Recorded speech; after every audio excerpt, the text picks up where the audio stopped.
हम तुझे बता रहे हैं। बोल भाई। तो भगवान के श्री धाम जाने के बाद जब भगवान अपने धाम को चले गए, कृष्ण भगवान, तो कलयुग के 30 वर्ष बीतने पर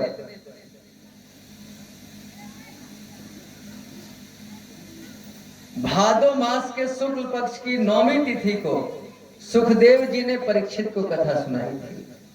यानी परीक्षित को सुखदेव जी ने कब कथा सुनाई थी? कलयुग का 30 वर्ष जब बीत गया तब। जिस समय परीक्षित ने भागवत की कथा सुनी थी उस समय परीक्षित की उम्र कितनी थी? 90 वर्ष की। उस समय आदमी जीते थे 150 वर्ष। तो हमारे तुलसीदास जी जी के गए हैं कलयुग में 150 वर्ष। आपके नाभादास जी ये भी बहुत दिन जिंदा रहे। इसके बाद एक रविदास, संत रविदास, ये भी लगभग 150 वर्ष जिंदा रहे। उस समय उम्र ज्यादा होती थी, आज हमारी उम्र कम क्यों हो गई? क्या कारण है कि हम लोग 60, 70, 80 साल में धरती को छोड़ देते हैं? इसके 2-3 कारण है मुख्यतः। हवा को हमने दूषित कर दिया, अब गंदी हवा मिल रही है। भोजन जो हम कर रहे हैं उसमें खाद पानी मिला हुआ है, पानी भी गड़बड़ हो गया। तो जब भोजन पानी खाना सब गड़बड़ हो जाएगा तो हमारी जिंदगी कितनी रहेगी? इसलिए हमारा जिंदगी धीरे धीरे खत्म हो गया। यानी बचपन से एकाएक हम बूढ़े हो जाते हैं, जवानी तो बीच की गायब हो गई। 25 साल की जो जवानी थी मानो खत्म हो गई। अभी क्या तो बच्चे हैं तब तक बूढ़े हो गए। तो इसके बाद दूसरी कथा जो हुई थी, इसके 200 वर्ष बीतने के बाद आषाढ़ महीना शुक्ल पक्ष की 9वीं तिथि को गोकर्ण जी ने कथा कही थी अपने भाई धुंधकारी के लिए। तो धुंधकारी के लिए गोकर्ण जी ने कब कथा कही थी? तो कलयुग जब 230 वर्ष बीत गया उस समय गोकर्ण जी ने धुंधकारी के लिए कथा कही। इसके 30 वर्ष बीतने के बाद कार्तिक महीना शुक्ल पक्ष की 9वीं तिथि को सनकादियों ने कथा नारद को सुनाई। तो नारद को सनकादियों ने कथा कब सुनाई? तो कलयुग का जब 260 वर्ष बीत गया तो अंतिम कथा है नारद सनकादि की जो कथा हुई भागवत की, ये आखिरी कथा हुई। इसके बाद तो सुखदेव जी की कथा धीरे धीरे आपके गांव तक आ गई। इसके बाद नारद जी ने एक और प्रश्न किया कि भैया कथा के श्रवण की विधि बता दे कि कथा का आयोजन कैसे किया जाए, कैसा वक्ता लाया जाए, जो कथा कहने वाला हो वो कैसा होना चाहिए। तो सनकादियों ने कहा नारद, जिस तरह से बेटी का पिता अपने बेटी के लिए दुल्हा ढूंढता है वर, उसी तरह से भागवत के कथा कहने वाले को खोज के निकालना चाहिए। खूब मेहनत करो और कोई बढ़िया वक्ता वैष्णव पुरुष मिल जाए तो मंच पर बिठा लो, ताकि तुम्हारा कल्याण कर सकेगा। नहीं तो तुम्हारा सारा पैसा आयोजन किया हुआ पानी में डूब जाएगा। तो वक्ता का चयन बड़ा सोच समझ के करो, क्योंकि यदि वक्ता गड़बड़ हो गया तो हम तो डूबे हैं सनम, तुम्हें भी ले डूबेंगे। जैसी संगत वैसी रंगत। तो वक्ता का चयन सोच समझ के। कथा में 5 ब्राह्मणों का वर्ण करो, कम से कम 5 ब्राह्मण। ये ब्राह्मण क्या करेंगे? तो 5 वेदी बना करके यज्ञ करेंगे। कोई जप करेगा तो कोई भागवत का पाठ करेगा।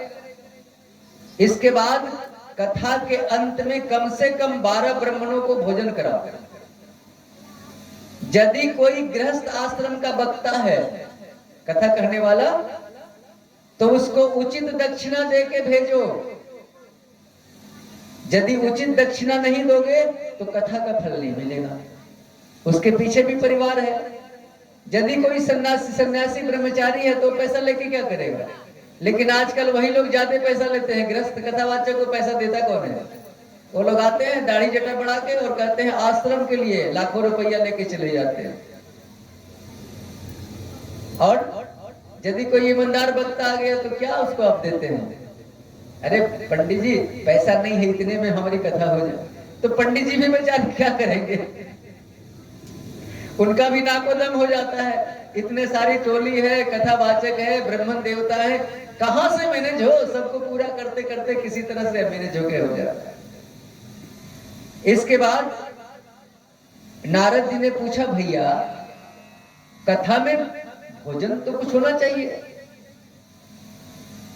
तो सनकादियों ने कहा, नारद जी भागवत की कथा जब शुरू हो तो कथा श्रवण करने वाला और कथा कहने वाला दोनों निराहार 7 दिन तक।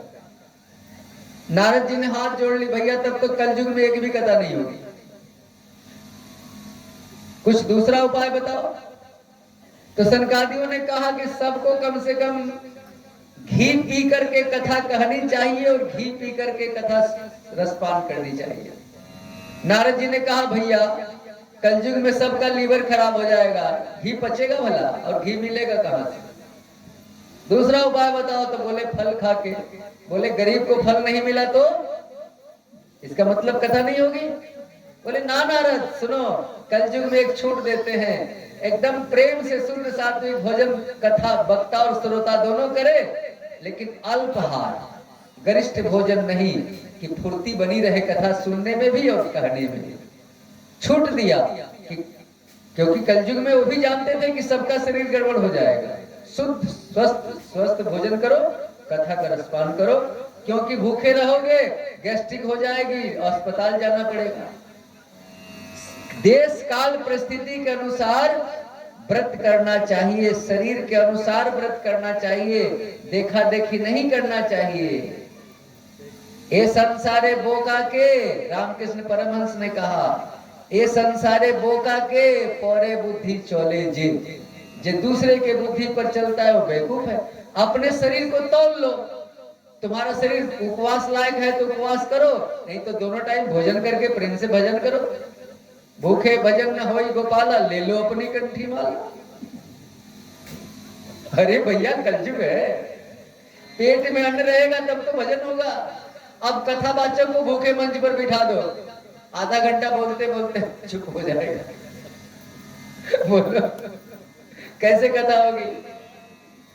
तो अच्छा भैया ये बताओ कि इस कथा का में जो व्यास बैठेंगे क्या उनका पूजा वूजा करनी चाहिए? अरे नारद, व्यास जो बैठता है यदि वो तुम्हारे घर आ गया है तो समझ लो कि भगवान तुम्हारे यहाँ आए हैं। उनकी सेवा जोरदार करो, क्योंकि वक्ता भगवान का स्वरूप होता है। जोरदार सेवा करो, सेवा में कोई कमी मत रखो, क्योंकि यही मानो कि तुम्हारे घर पर 7 दिन के लिए परमात्मा आए हैं कथा कहने के लिए। ऐसा? अरे हाँ नारद, क्योंकि वक्ता भगवत स्वरूप ही होता है, यहाँ पर भागवत में लिखा हुआ है। सेवा करने में कमी मत रखो, बार बार जाके पूछो कोई कमी तो नहीं है, कुछ खाओगे तो नहीं, नाश्ता हुआ कि नहीं। एक आदमी को तो कम से कम हर समय तत्पर रहनी चाहिए वक्ता के पीछे। फल लेना है तो भैया कम से कम 7 दिन तो निभाना पड़ेगा बढ़िया से। इसके बाद हवन कैसे किया जाए, इसका पूरा डिटेल से विधि बताई गई है भागवत में। तो सनकादियों ने कहा, नारद ऐसा करो, भागवत के 10वें स्कंद के हर श्लोक से हवन कर दो। नारद जी ने हाथ जोड़ ली, भैया कलयुग में तो भागवत का हवन नहीं होगा। 10वां स्कंद 90 अध्याय, इतना 2-4 बोला हवन सामग्री कहां से जुटेगा? कोई दूसरा विकल्प बताओ कि भागवत का हवन हो जाए। तब सनकादियों ने विकल्प बताया, अथवा हवनम कुर्यात गायत्री सुषमाहिता, यानी भागवत का हवन गायत्री मंत्र के द्वारा कर दो। यदि 1 किलो भी सामग्री जुटाए हो तो भागवत के हवन का पूर्ण फल मिल जाएगा, क्योंकि श्रीमद् भागवत महापुराण गायत्री स्वरूप ही है, दूसरा कुछ नहीं है। भागवत में हवन के बारे में बताया। और हम बता दें, महर्षि मेहिदास जी ने भी गायत्री मंत्र को जपने के लिए कहा है। जो महर्षि मेहि के शिष्य होंगे ध्यान से सुन लीजिएगा, पदावली में एक पद है, उसमें महर्षि मेहिदास जी ने क्या कहा, अनहु से अनुरूप ब्रह्म संग सहज ही सुरति मिलाई, ध्वनात्मक गायत्री ध्याना जो जन करहि सदाई, मेहि तासु ताप सो नासो मुक्ति दिशा सो जाई। महर्षि मेहिदास जी परमहंस जी कह रहे हैं कि ध्वनात्मक गायत्री का जो ध्यान करेगा परमात्मा से साक्षात्कार हो जाएगा, उसके सारे पाप मिट जाएंगे। कबीरदास जी ने गायत्री के बारे में क्या कहा, आदि गायत्री सुमिर के आवागमन नसाए, सत्यलोक वासा करे कहे कबीर बुझाए। कबीरदास जी कह रहे हैं कि जो गायत्री का जप करेगा आवागमन से छुट्टी मिल जाएगी, उसके सारे भौतिक दुख भवरोग मिट जाएंगे। तो सारे संतों ने कहा है और हमारा अपना अनुभव है कि यदि आप लोग संकट में पड़े हो तो चलते फिरते गायत्री मंत्र जपना शुरू कर दो, क्योंकि गायत्री तंत्र एक किताब है, गीता प्रेस गोरखपुर से छपी है गायत्री तंत्र। उसमें लिखा हुआ है असुचिरवा सुचिरवा अपि, असुचिरवा सुचिरवा अपि गच्छन तिष्ठन यथा तथा, चाहे जहां शमशान में हो या मंदिर में हो, गायत्री प्रजपे धीमान जापत पाप निवर्तिते। एकदम क्लियर कर दिया, जिसको कर्मकांड में हम लोग कहते हैं अपवित्रो पवित्रो वा सर्वावस्थिका, उसी का गायत्री में, गायत्री तंत्र में गायत्री के बारे में कहा गया। क्योंकि भगवान को बुलाने का सबसे सरल तरीका, फास्ट तरीका, जिससे भगवान जल्दी आ जाए, प्रार्थना सर्वश्रेष्ठ, उसका नाम है गायत्री मंत्र। यदि आपके बच्चे पढ़ने में तेज नहीं है तो आप 5 लाइन प्रतिदिन गायत्री मंत्र लिखवा दो, आपके बच्चे का ब्रेन धीरे धीरे ठीक हो जाएगा। आजमा के देख लेना, ये फोकट का ब्रेन टॉनिक है, फोकट का। आप कहोगे क्या प्रमाण है, तो दिल्ली मेडिकल साइंस इस पर कह रहा है, जिसके पास बड़ा वाला मोबाइल होगा यूट्यूब पर जाके कहिएगा सुधीर चौधरी गायत्री मंत्र जी न्यूज, डिटेल आ जाएगा कि दिल्ली का मेडिकल साइंस, हिंदुस्तान का वो मेडिकल साइंस क्या कह रहा है गायत्री के बारे में। तो गायत्री एक बार बोलने से 1,10,000 ध्वनि तरंगे निकलती है और उसके वाइब्रेशन से शरीर का सारा पार्ट पुर्जा एक्टिव हो जाता है, एक्टिव। और पार्ट पुर्जा शरीर का ठीक हो जाए, इसके लिए ताली बजाना जरूर ताली बजाइए। ताली जब बजाइएगा इस शरीर में जितने बल्ब लगे हुए हैं ना, वो सारे बल्ब का स्विच यहीं पर है। इसीलिए हम लोग भजन में ताली बजवाते हैं, जोर से ताली बजाओ। क्यों बजाओ, तो शरीर का सारा बल्ब जल जाएगा, शरीर ठीक हो जाएगा। इसीलिए हाथ ऊपर क्यों उठवाते हैं हम लोग, आपको पता है? जब हम लोग कहते हैं कि जय कीजिए तो ऊपर हाथ उठाइए, क्यों, क्या कारण है? इसके अनेक कारण हैं, 2 कारण आपको हम बता देते हैं। पहला कारण कि यदि पुलिस आपको खदेड़ रही है, आप बदमाश हो, तो यदि हाथ उठा देते हो तो पुलिस गोली नहीं चलाती, सिलेंडर, तो भगवान के सामने सिलेंडर हो जाओ ना, भगवान माफ कर देगा। दूसरा कारण क्या है कि यदि आपके हाथ में गड़बड़ रेखा है तो भगवान को दिखाते हैं, भगवान मेरी गड़बड़ रेखा को ठीक कर देना, देख ले, मेरे जीवन को सुधार दे। इसीलिए कथा में जो भी कुछ आपसे कराया जाता है सबके वैज्ञानिक कारण हैं। इसलिए आप जोर जोर से भजन गाने के लिए क्यों कहा जाता है? आवाज से आपके मुख का एक्सरसाइज हो जाता है और अंदर से जो वाणी निकलती है उससे बहुत सारी बीमारियां दूर होती है। भजन इसीलिए कहा जाता है भजन गाइए, भजन, और जोर जोर से गाइए। ये सारा फालतू का चीज नहीं है। इसके बाद तब अंत में सनकादियों ने कहा, सुन नारद, पग घुंघरू बांध मीरा, तो सुन नारद, जब भागवत की कथा की पूर्णाहुति होने लगे तो क्या करनी चाहिए? खूब भजन कीर्तन करना चाहिए। पूर्णाहुति के टाइम में खूब नाचना चाहिए भगवान में डूब करके। तो जो ही नारद जी ने सुना कि नाचना चाहिए, तो नारद जी ने बीना संभाल ली और बीना पर कौन सा राग छेड़ दिया? मालकोस। और वहीं पर प्रहलाद जी थे कथा में, गंगा के किनारे। प्रहलाद जी ताली बजाने लगे और अर्जुन उसी राग रागनी में आलाप छेड़ दिया।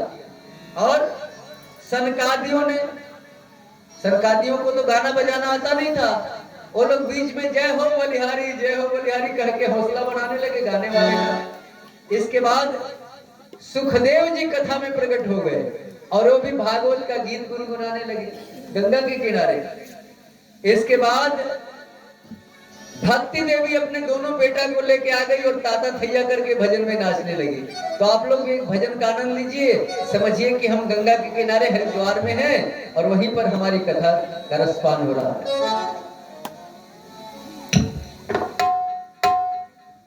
बोलिए बांके बिहारी लाल।